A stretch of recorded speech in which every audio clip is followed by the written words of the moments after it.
en la primera etapa, los niños tienen una característica que es que imitan y así aprenden.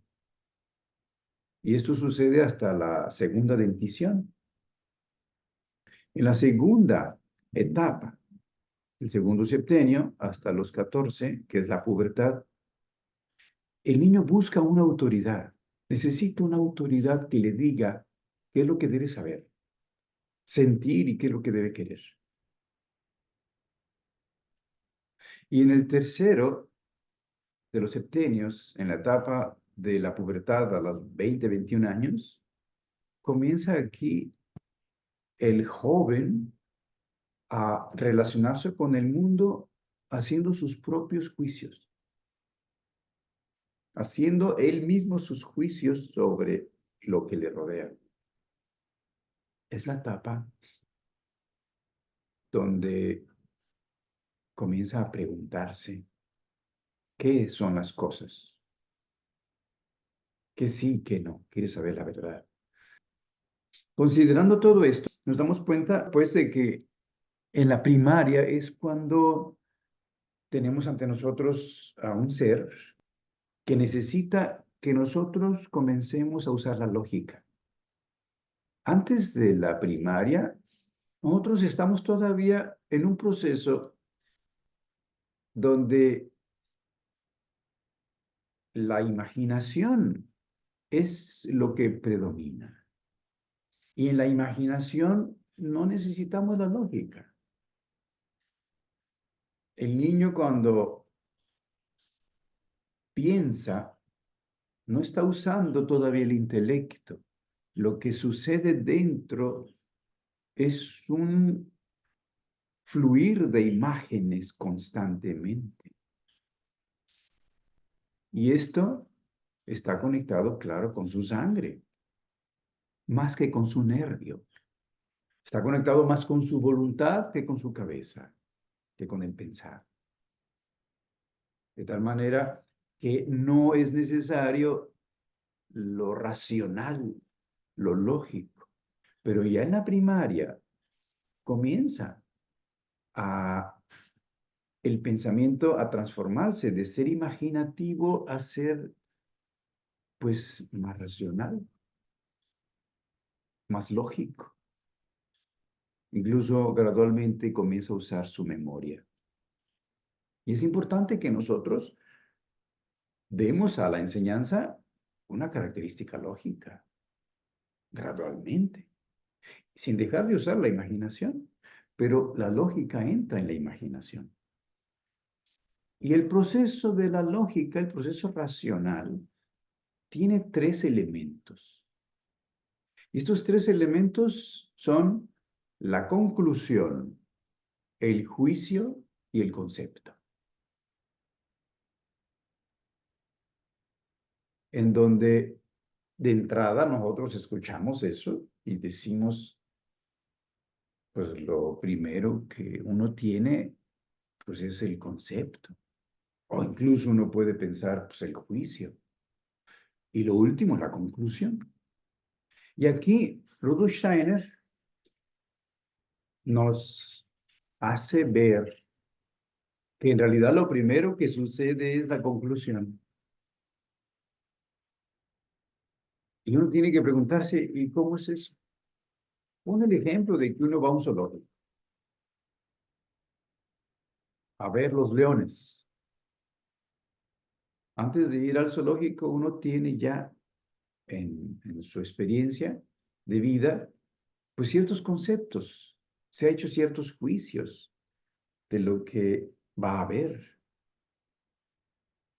En el zoológico lo que hay son animales, por eso se llama zoológico. Entonces ya sabe lo que es un animal. Y cuando entra y ve a un león, pues tiene ya una conclusión de que eso que está viendo es un león. Y está haciéndose al mismo tiempo un juicio. Y tiene un concepto de león.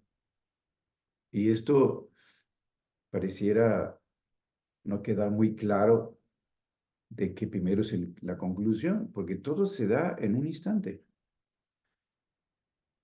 Pero en realidad cuando uno usa el lenguaje, que es la forma de expresión del pensamiento, uno tiene que tener una estructura en la que debe estar usando constantemente conclusiones para poderlas entender. Y si yo quiero entender a otro, necesito hacer las conclusiones de ellos mías. Si no, no podré entenderlo. Cuando alguien me comunica algo, en ese mensaje me está dando conclusiones. Y yo tengo que hacer mía esa conclusión para entenderlo. Y aquí lo interesante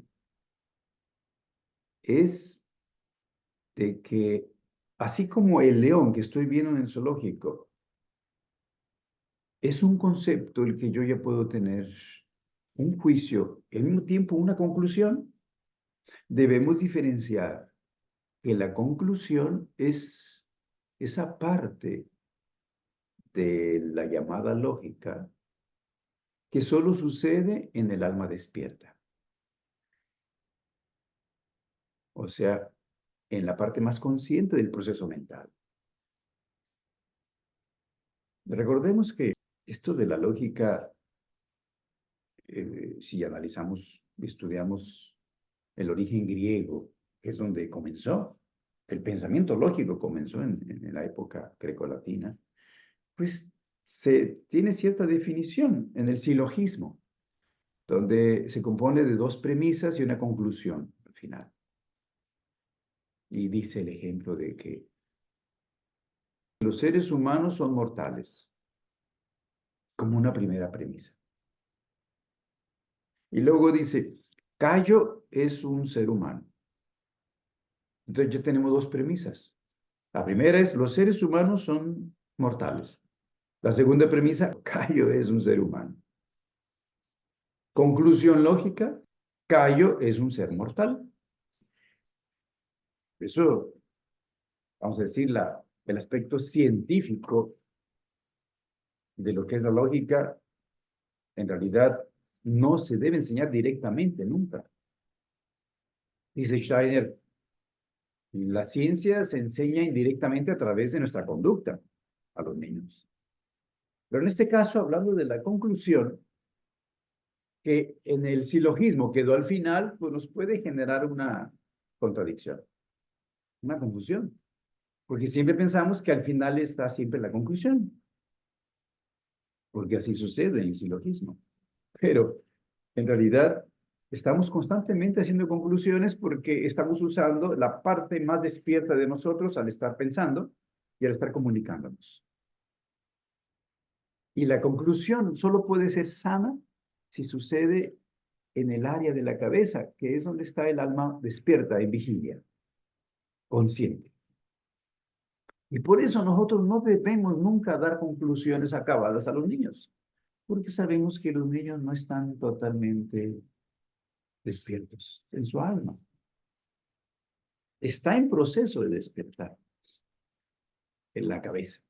Todavía está en la primera infancia, pues la voluntad, ya en la segunda, pues está entrando el aspecto del sentir, donde está soñando todavía. Y el pensamiento todavía es muy imaginativo. Gradualmente se va incorporando el proceso lógico para que el pensamiento se haga gradualmente lineal y pueda entenderse lo que significa hacer una conclusión. De hecho, el hecho de que aparezcan los dientes en el segundo septenio es como una conclusión del cuerpo físico. Concluye, termina la formación. Y fisiológicamente se da una conclusión, pero se conecta anímicamente con el proceso de poder concluir acá arriba, que en su etapa final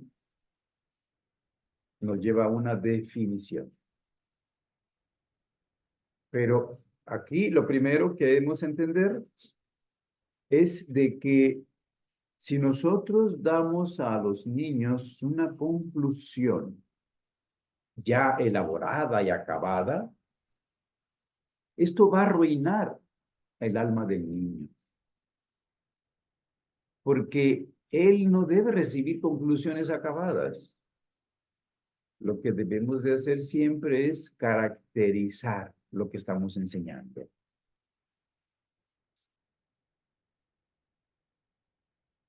Y así como estamos hablando de conclusiones que deben tener cierta lógica para que se pueda llegar a un conocimiento que tenga verdad. No puede salirse de la lógica. Y debemos enseñar a pensar lógicamente. Cuando hablamos del juicio, estamos entrando en un terreno que se llama el acto judicativo.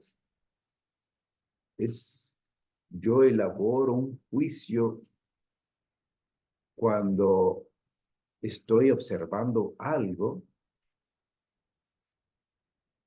y digo qué es. Estoy viendo un árbol. Yo estoy haciendo un juicio. Y al mismo tiempo estoy haciendo una conclusión. Es aquí donde viene la complejidad de esto. Pero la diferencia está en que el juicio puede influir y sumergirse en el alma que sueña. De hecho, lo hace. La conclusión se queda en el aspecto del alma despierta, que piensa, consciente. Solamente ahí es una conclusión sana. Yo no puedo hacer una conclusión con el sentimiento, con lo anímico, que ya está el alma allí soñando. Para llegar a una conclusión yo tengo que estar totalmente despierto. Es allí donde entendemos esto de la acción de concluir. Está conectada totalmente con el pensar, primariamente. Claro que yo cuando digo estoy viendo algo y digo es un árbol, lo que está delante de mí, estoy haciendo un juicio. Por supuesto que siempre está conectado el pensar, incluso en la voluntad. Pero esta influye en el alma soñante, subconsciente. Anímicamente, los juicios empiezan a convertirse en un hábito anímico. Y es así como el niño lo va a llevar en su vida. Así que cada vez que transmitimos al niño un juicio, vamos a influir en su vida anímica, en el aspecto del alma que sueña. Y cuando hablamos de los conceptos, aquí el concepto es el que interviene hasta en el alma que duerme, o sea, en la inconsciencia del cuerpo. Fíjense la trascendencia que puede tener esto. Porque si nosotros damos a los niños conceptos también acabados, definiciones, ¿no?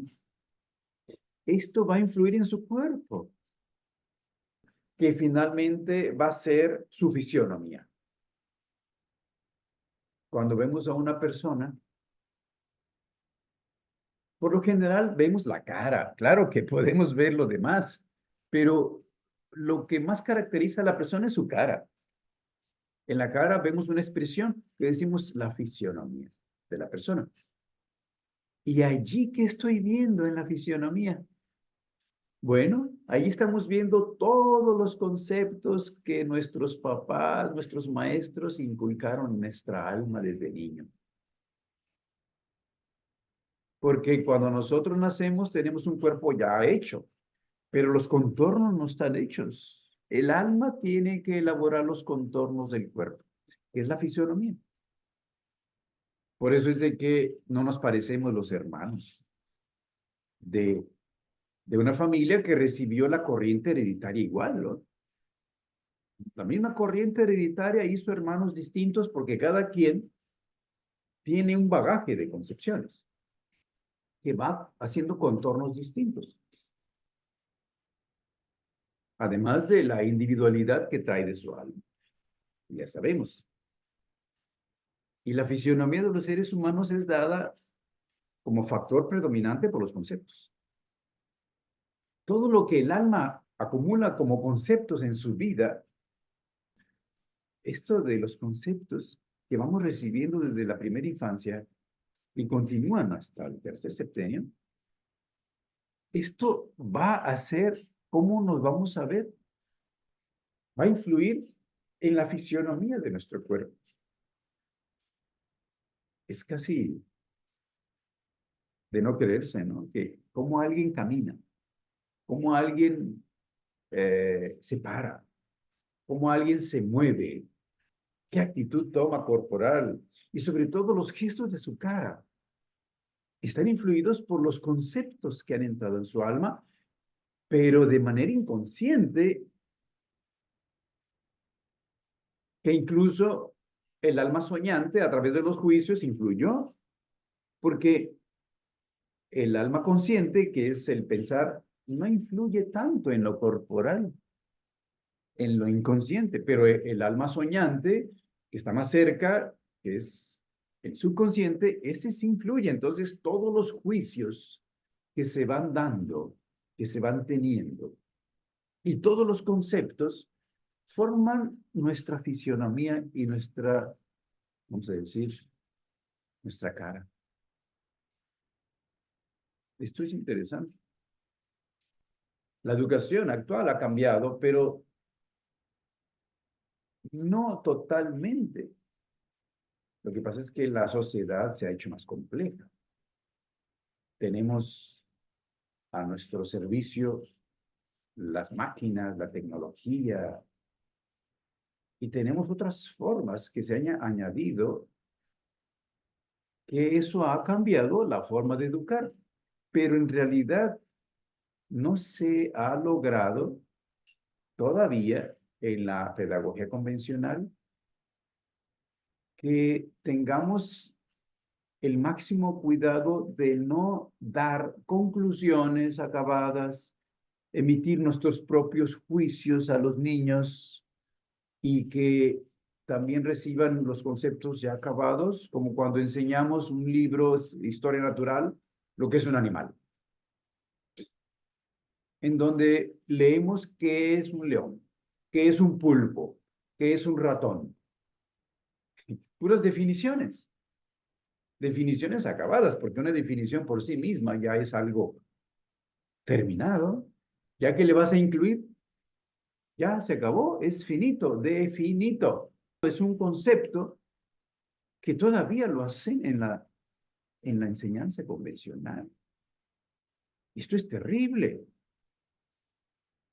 porque los conceptos que transmitimos de esa manera hace que introduzcamos cadáveres en los niños. Los conceptos así son conceptos muertos, que no van con la vida. O sea, el niño recibe un concepto de la niñez y luego lo repite cuando tenga 40, 50 años. Esto es un concepto muerto, no está vivo. Un concepto debe de estar vivo para que tenga un efecto en el desarrollo del niño. ¿Qué es un concepto vivo? Un concepto que puede cambiar y transformarse porque está vivo. Y el ser humano es un ser vivo que se transforma. Entonces yo no puedo tener un concepto que me enseñaron a los 8 años, igual a los 14 y luego sigue a los 30 y todavía lo repito cuando tenga 60. Yo he encontrado personas que me repiten conceptos que les enseñaron desde la primera infancia o desde la secundaria y lo siguen repitiendo porque no se involucran, lo tomaron como tal, lo tragaron y lo repiten de memoria. La enseñanza debe ser viva, o sea que debe transmitir algo que está vivo y que por estar vivo se va transformando constantemente. Y eso ayuda a que el niño se vaya transformando sanamente en su cuerpo, porque influye hasta su cuerpo, hasta su metabolismo, su circulación, su respiración, su digestión, es influido por los conceptos cadavéricos que se siguen dando en la escuela convencional. Por eso, cuando se dice, vamos a aprender qué es este animal, pues yo lo que debo de hacer es hablar de sus características. O sea, la caracterización hace que yo no le dé una definición para que ya tenga un concepto ya, sino que él se dé cuenta qué características tiene eso que estamos enseñando y lo pueda comparar con otros animales sin definir todavía nada. Y lo más importante, que pueda relacionarse con el ser humano. Porque el legado más importante que podemos dar, que puede dar la escuela al alumno, es la imagen más polifacética del ser humano. La imagen más polifacética posible del ser humano es el legado más importante que puede dar la escuela al alumno. Así que si estudiamos animales, si estudiamos plantas, si estudiamos cualquier otra cosa, tenemos que ver qué relación tiene con el ser humano. ¿Cómo es que el ser humano lo ha usado y ha hecho algo con ellos, con eso que se está estudiando? Y ahí sí, con respecto a los seres humanos, puede ser que tengamos conceptos acabados. ¿Por qué se refiere al ser humano? Pero se va paulatinamente dando a través de la caracterización, no se da el concepto de entrada. Esto es muy importante porque no tenemos a veces muy claro que nosotros al mismo tiempo estamos dando conclusiones, juicios y conceptos cuando estamos enseñando a los niños. Debemos entender que la conclusión es una función que se le puede exigir más a alguien que ya está en el tercer septenio. Da una conclusión. ¿Por qué? Porque ya está más despierto. Y en el segundo septenio, pues está un poquito más este aspecto del alma que sueña, porque está aprendiendo a enjuiciar, a hacer juicios. Y antes de que se haga un juicio, pues hay que enseñar a observar los detalles y las características de los objetos y de las cosas y de los seres que enseñamos o que se están observando. Y finalmente, los conceptos, cada quien se va a hacer los propios y debe tener la característica de estar vivos, porque pueden cambiar. No es la esencia del ser humano, cuando el niño va comprendiendo a través de una fábula que enseñamos, pues se da al final una moraleja, y la moraleja tiene que ver con la vida del ser humano. Todo lo que enseñamos a través de los cuentos, al final se relaciona con los seres humanos. No podemos desconectarnos. Y esto, pues, en relación al hecho de que la enseñanza comienza, pues, a partir de la primaria y debe de tener características lógicas. Y entendemos que la lógica es un proceso que lleva al pensamiento a la definición, pero nosotros no comenzamos enseñando con definiciones, sino caracterizamos la enseñanza. Y sobre todo ahora conectándola con otros tres aspectos importantes que son evidentes cuando estudiamos la naturaleza del ser humano. Y es el hecho de que cuando un niño viene al mundo y vuelve a tener un cuerpo, porque ya ha tenido muchos, pero vuelve a tener un cuerpo, trae una característica inconsciente. Es el hecho de que, sin darse cuenta, está viviendo todavía en el pasado espiritualmente, donde estuvo antes de nacer. Durante los primeros 7 años, él percibe inconscientemente que el mundo que le rodea es como el mundo en el que estuvo antes de nacer. ¿Y cómo es ese mundo? Pues es el mundo espiritual. En el mundo espiritual, la naturaleza del sí, lo esencial es la bondad. Entonces, el supuesto inconsciente en esa etapa es, el mundo es bueno. El mundo es bueno. Y por eso es digno de ser imitado. Por eso es que el niño imita en la primera etapa, porque trae todavía en el inconsciente el recuerdo de la vivencia de su esencia, que es el espíritu, el mundo espiritual.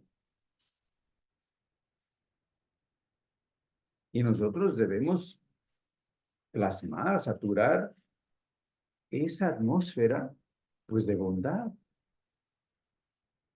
porque eso hace que no haya ningún problema con esto de la imitación. Si todo lo que le rodea es bueno, está bien que lo imite.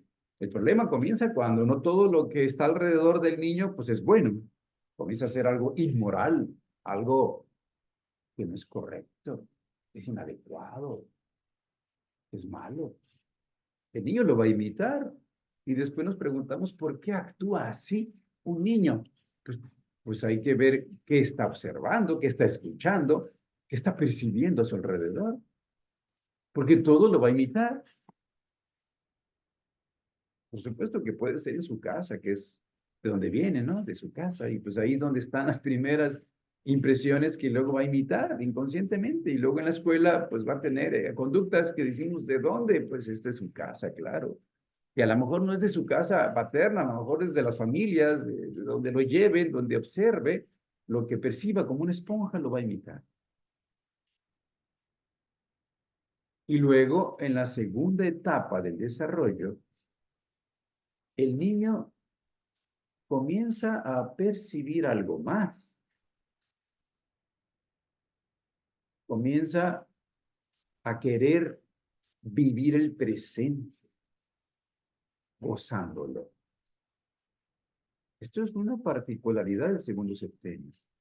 El niño quiere gozar el presente, el mundo que le rodea. Y es por eso que la enseñanza debe de estar llena de deleite, debe deleitarse, debe de estar llena de alegría, porque el niño percibe inconscientemente que el mundo es bello. Y claro, aquí debemos tener mucho cuidado para no caer, dice Steiner, en banalidades, por hacer la enseñanza alegre y contenta y feliz. Eso puede hacer que caigamos en lo animal, porque la parte anímica, el animal, pues quiere gozar, quiere tener placer, quiere jugar, quiere siempre estar así. Y para evitar caer en lo animal, tenemos que introducir el aspecto del arte, la belleza, que implica armonía.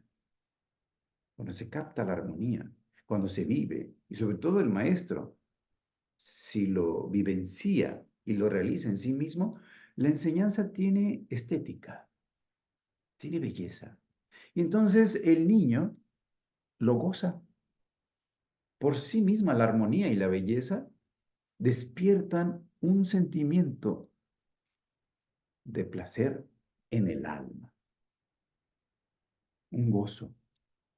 Recuerden que cuando comienza a impartirse artísticamente algo, se requiere la repetición. En el segundo septenio ha nacido el cuerpo vital. La palabra clave del cuerpo vital es la repetición, el hábito. No se puede dominar un arte si no se practica. Se tiene que repetir. Pero no es fastidioso porque se goza. Se, se disfruta la música a través del canto, el baile, a través de el movimiento. Y claro, las artes que no son sonoras, pues visualmente a través de la pintura, la armonía de los colores o de las formas en la escultura y el modelaje. Pero la armonía, el arte, la belleza se está expresando allí, porque esa es la característica del niño en esa etapa que quiere vivir en el presente. En la primera etapa, el niño vive más inconscientemente en el pasado.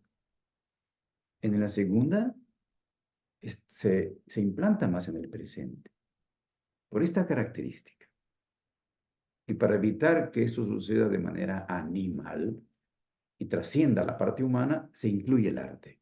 Por eso la enseñanza es artística, siempre. ¿Y qué sucede en el tercer septenio? En la siguiente etapa, el niño que se convierte en joven, pues comienza a descubrir, a darse cuenta de las cosas. Pudo haber repetido en toda la etapa del segundo septenio todo eso que le enseñaron. Y lo repite porque la memoria se está activando. Se lo aprende y goza eso.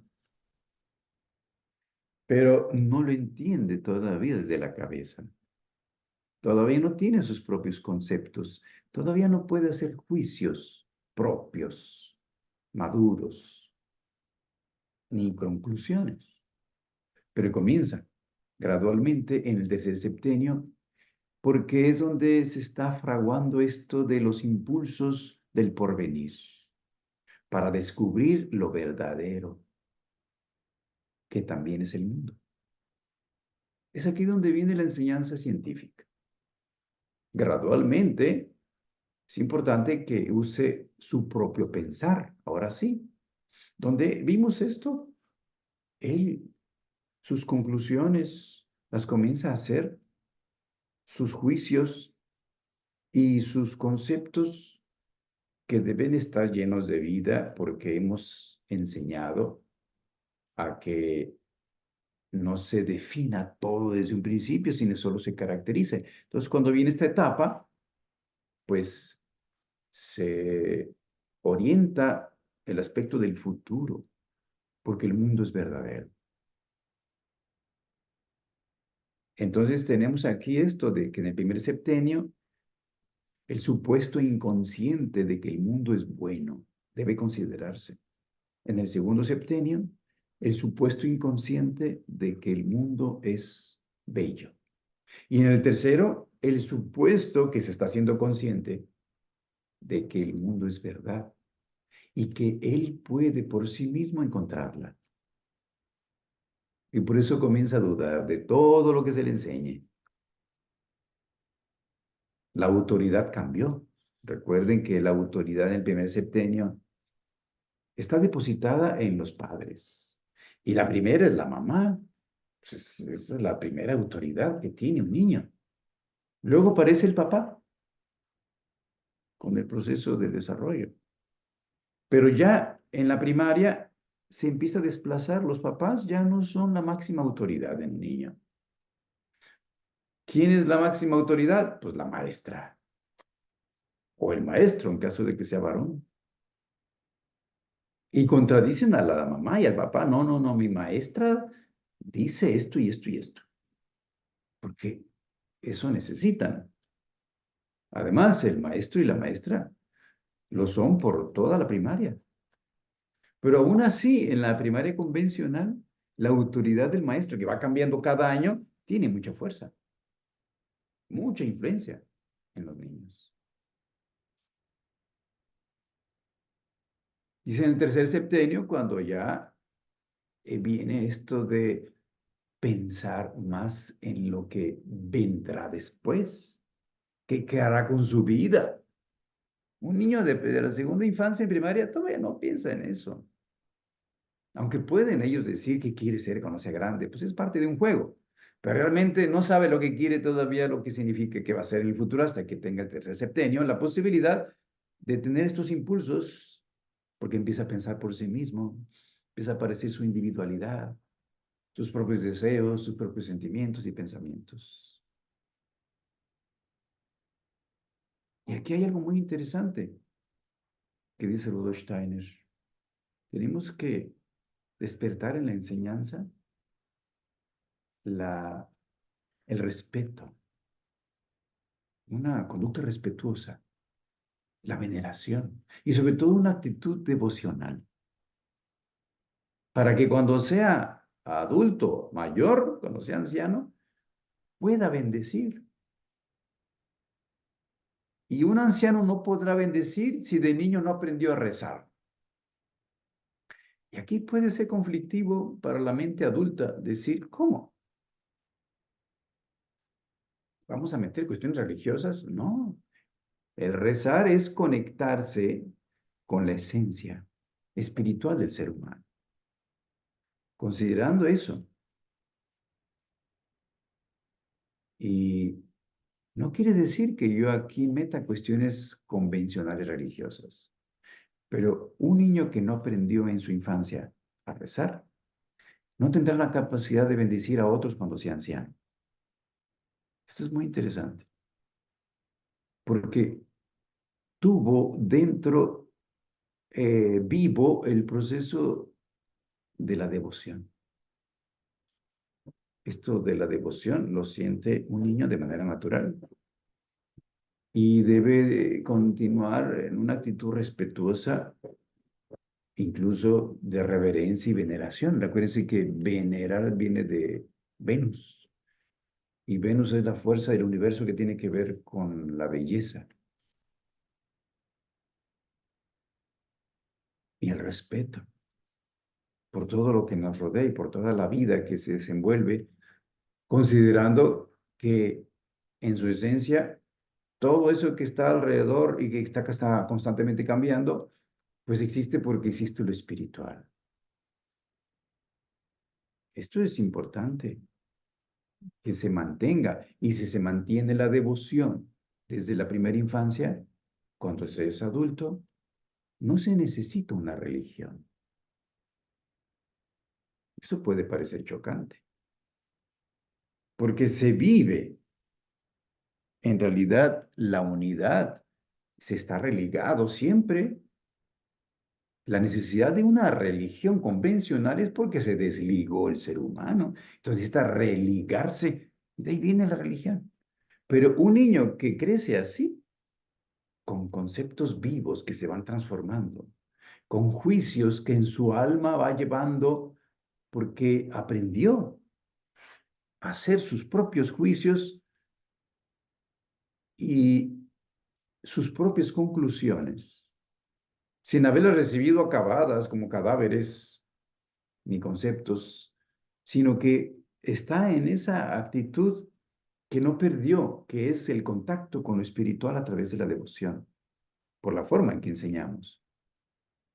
Esto hace que cuando llegue a la edad adulta, sobre todo entre los 21 y 42, es donde puede desarrollarse esta soberbia, esta arrogancia del yo, donde ya acumuló mucha información y cree que sabe, incluso que ya sabe todo. De ahí nace la arrogancia y la soberbia, cuando alguien piensa que lo que sabe ya es suficiente. Y esto me recuerda a, no sé si fue Tolstoy, un gran pensador, que dijo, daría todo lo que sé por conocer la mitad de lo que no sé. Fíjense, daría todo lo que sé por tener acceso a la mitad de todo lo que no sé. Porque reconocemos que lo que no sabemos es mucho más que lo que ya sabemos. Solo alguien que reconoce que lo que no sabe todavía, pues piensa en el universo, porque si piensas en tu casa nada más, pues sí, a lo mejor ya sabes todo de tu casa, ¿verdad? Y si nunca sales de la ciudad donde naciste, pues sí, piensas que sabes también todo porque conoces toda la ciudad. Pues viaja por todo el país. Sí, ya conoces todo el país y ya sabes mucho. No, viaja por todo el continente. Y empiezas a ver, ay Dios, hay otras cosas y otros seres y otras personas hacen las cosas distintas. Bueno, ya viajó por todo el continente, ya cree que sabe. Viaja por el mundo. Ah, bueno, ya viajé por todo el mundo. Ya sé. Oye, ¿sabes que la Tierra es un puntito que está ahí en la galaxia? Viaja por la galaxia. Bueno, no podemos todavía. Bueno, entonces, ¿para qué dices que ya sabes todo? No sabemos nada. Y eso, por eso lo dijo Sócrates. Yo solo sé que no sé nada, porque su conciencia se amplió tanto que reconoció humildemente que lo que sabe no es nada comparado con lo que no sabe. Punto. Entonces la arrogancia y la soberbia se cae por sí misma. No se requiere ningún esfuerzo para ser humilde. El que todavía tiene que hacer esfuerzo por ser humilde, pues no es humilde. Simplemente si te das cuenta que lo que no sabes es mucho más que lo que sabes, automáticamente tienes una actitud humilde. Y eso la respalda la devoción, que no se destruyó en la infancia, se mantuvo, porque se conservó, se, se conservó, se mantuvo el contacto con la naturaleza y con su esencia, que es espiritual. Entonces una persona llega a la edad adulta y jamás negaría lo espiritual, aunque no lo vea y no lo compruebe con la vista, con el oído, con el tacto, aunque no se lo demuestren. Pues ya ven que llega una etapa en la adultez en que si no le demuestran las cosas, pues no existe. Si no me lo compruebas, no existe todo ese rollo que me estás contando de lo espiritual. Ya perdió el contacto. Necesita religarse. Esto es así en la historia de la humanidad. Y llegará un momento en que nos damos cuenta cómo es esto de que el juicio, el concepto, la conclusión, es importante que tomemos en cuenta dónde están viviendo en un niño. La conclusión es más en la cabeza, pero en un niño no la usa todavía. Cuidado con hacer conclusiones acabadas. El juicio está más en el alma que sueña, en medio, en el sentimiento.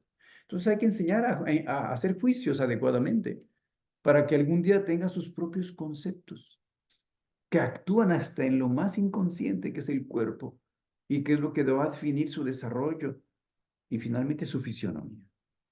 ¿Cómo, cómo mira un ser humano? ¿Cómo se ve? Por eso es que entiendo muy bien cuando un maestro decía, traedme una foto de la persona y podré con ello conocer un poco su alma. Sí, porque en la fisionomía podríamos ver, el que sabe verlo, todos los conceptos, las ideas, cómo piensa, porque a través de cómo piensa sabremos cómo actúa. Si una persona piensa de cierta manera, eso va a determinar su vida, cómo es, a fin de cuentas. Y ahí la importancia de qué conceptos va teniendo un ser humano en su desarrollo, qué cosas va guardando en su alma. Y si son conceptos acabados que nunca se modificaron, son cadáveres que traemos arrastrando, cadáveres, y se percibe algo seco, algo duro. Seco y duro es una característica de un cadáver, y frío. Frío, duro, seco. La enseñanza no puede ser así. La enseñanza debe ser suave, blanda, debe ser húmeda, debe ser llena de imaginación y debe ser cálida, llena de afecto, llena de sentimiento, de amor. Es así como la pedagogía Waldorf, pues, ayuda a que estos conceptos que pueden parecer muy complicados de antroposofía, pues tengan una aplicación práctica, real en la vida, ¿no? Y todo comienza a tener sentido, lógica. Claro que hay una lógica superficial, recuerden. La lógica intelectual es una lógica superficial porque solo toma en cuenta lo que puede ver, escuchar, tocar, oler, saborear, todo lo que percibe el cerebro. Es una lógica superficial, pero hay una lógica más profunda, más elevada, que conecta con el alma y con el espíritu, y solo es posible si usamos los sentidos del alma, que son la imaginación, la inspiración y la intuición.